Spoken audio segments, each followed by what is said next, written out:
Hello again, and welcome to another edition on spiritual self-care, praying through the pandemic. All of these months, and I finally have a good subtitle to this thing, praying through the pandemic. That's good, isn't it? It's taken me far too long to come up with that. Anyhow, if you've been around and listening for any number of weeks to months, God bless you. Thank you.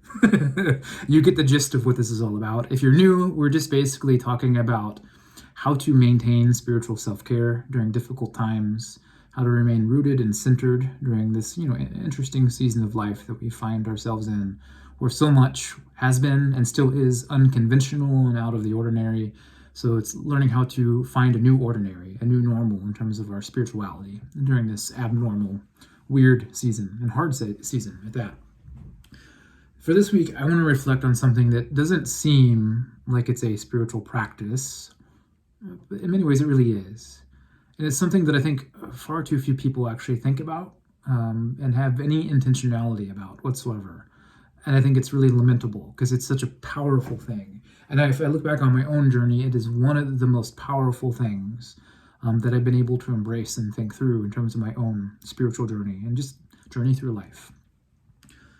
And it's this notion of spiritual friendship. I'll say it that way. But I want to go deeper with it. A friendship that is almost more like a guide, a spiritual guide. Making friends with a saint, a saintly person. To come at it from another angle, this is kind of a hard thing to wrap words around. But you know it when you experience it. But to come at it from another angle is this notion that holiness is imparted. It's like contagious, right? In the Old Testament, holiness was contagious. The priests would go into the Holy of Holies, and it's called Holy of Holies because it was the most holy place. And everyone who entered there, the holiness of the space rubbed off on them. And these priests would come out, and they would impart holiness to all of the people with their teaching, with their ministry, with the sacramental rites that they did, right? Holiness was imparted. And it flows from person to person.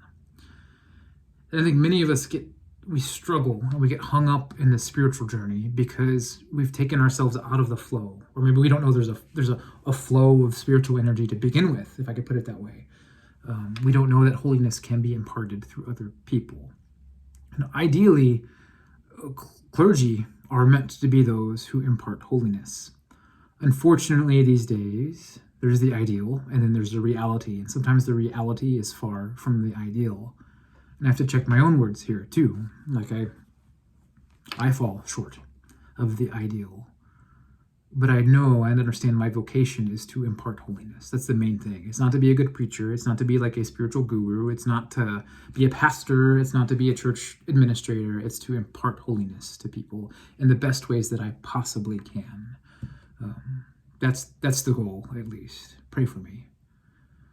But if you have a clergy person in your life who just oozes the presence of God, that's a rare find and a real blessing. It's much rarer than it should be, unfortunately. But there are also people, and this may be the more practical approach for those of you listening, there are also people who, for lack of a better way of putting it, find the side door to the Holy of Holies, who enter into the space that really have been limited traditionally to priests.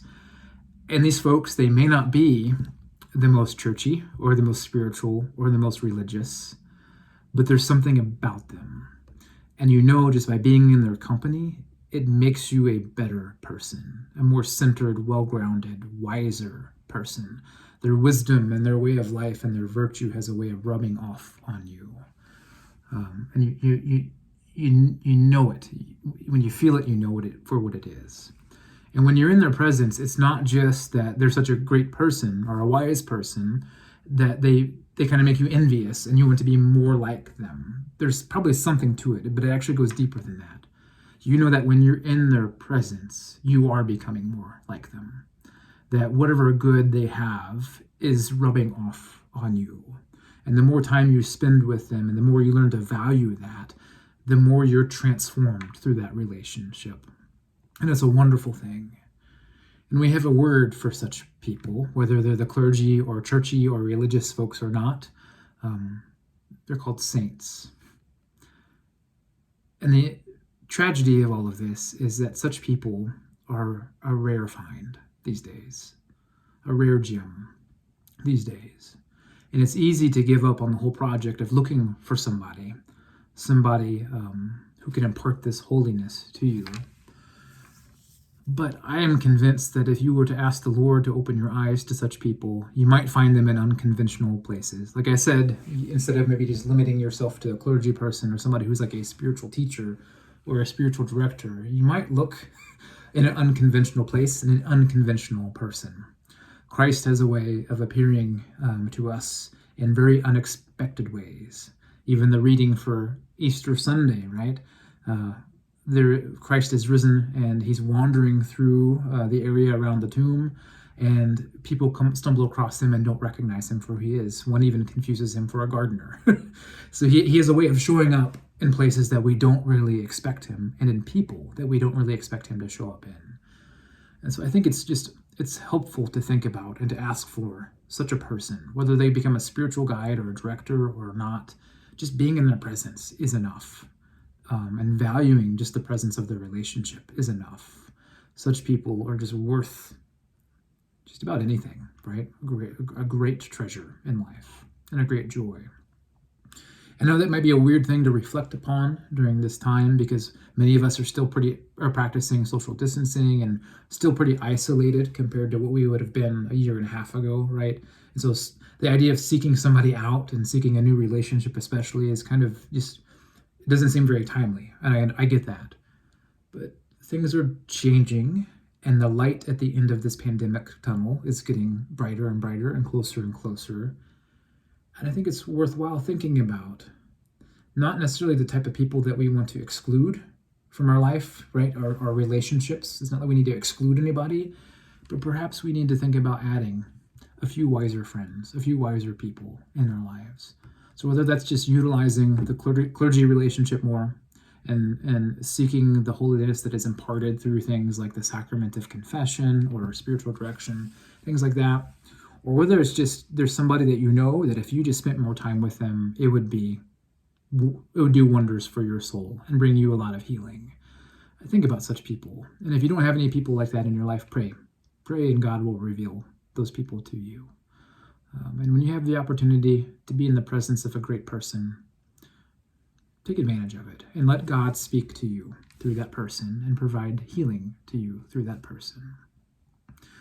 Like I said, I'll close out with this. For my own journey, it's been the case. When I moved to Wisconsin for seminary, I had the privilege and the honor of being in the presence of a few really great people. And it was their presence that really transformed me. When I look back on my own seminary formation, I mean, it took 3 years of grad school for a priest. You know, in my own education, we prayed for about an hour and a half every single day. We had 2 chapel services. They were about an hour and a half total most days. We studied and we worked. We had a really kind of monastic, spiritual way of life. And that was great. My classes were pretty okay. they're great. And all these things, all of it was formative.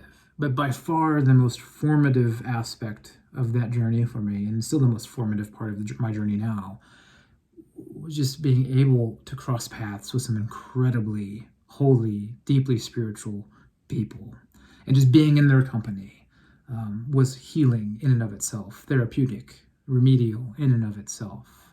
We all need people like that. And so if you don't have people like that in your life, seek them out. And if you're not seeking them out that much and you do have them in your life, seek them out all the more and value the relationship for what it is, because it'll heal your soul through and through. Thank you for listening. God bless you. Happy Palm Sunday.